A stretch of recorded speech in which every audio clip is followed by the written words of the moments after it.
Libadde essanyu Jererenge yali mukozi munnaffe Herbert Kavuma yeewangulira obufumbo obutukuvu ne mwana munne Linet Rose Ibanda nga abagole bagattiddwa omulabizi w'ennamirembe Wilberforce Kitoluwalira. Okuba mukazi wange mwempasiza. Okugatta kuno okubadde ku lutikko ennamirembe abagole bakubye ebirayiro wakati mu kusomesebwa ebyawandiikibwa.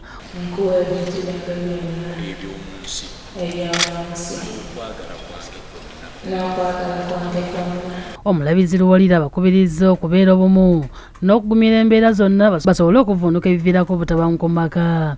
Naye Katonda atube bwe twegendereza nga ffe abali mu kukkiriza bwe tuyisa obulungi abantu Katonda batuwadde mwana wange n'okusabako tekuziyizibwa.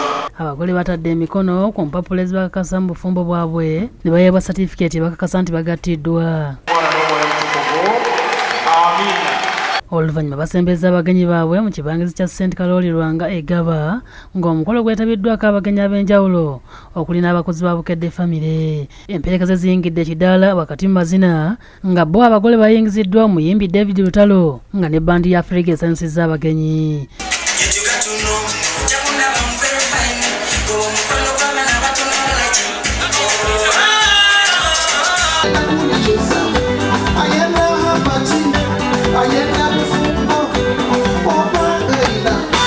Bazadde ba Herbert Kavuma okuli kitaawe Owaswa Lubowa ne nnyina Sarah Lubowa basibiridde abaana baabwe entanda ne basiima Bukedde TV olw'okuba Kavuma omusingi omulungi. Naye Mukama omukisa gw'abawadde nsaba gubagendereko abaana bange. Nsaba Mukama mwenna abali wano omukisa mu linnya lya kitaffe ni musanyufu nnyo kubanga Herbert yinza okugamba is a winner.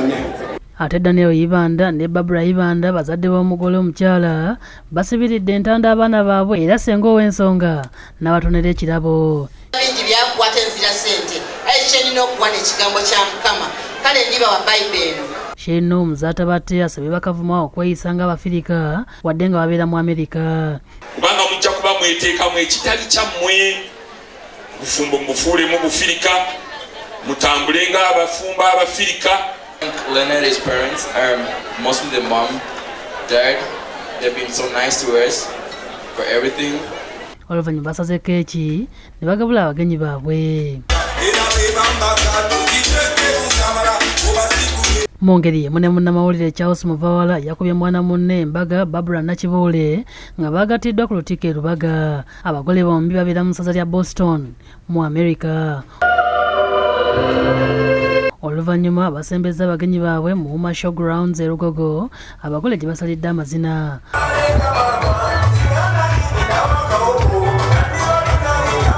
Omubaka Mukasambidde yabadde best man ate ng'emperekeza ensajja kwabaddeko omuyimbi Misa Kisemakula. Omukolo gwetabyeko abakungu okuva mu gavumenti y'e Mengo abooluganda n'emikwano okuva emitala w'amayanja. Geoffrey Lubega ne Nicholas Kayemba be bakusakidde eggulire lino ku Bukedde TV.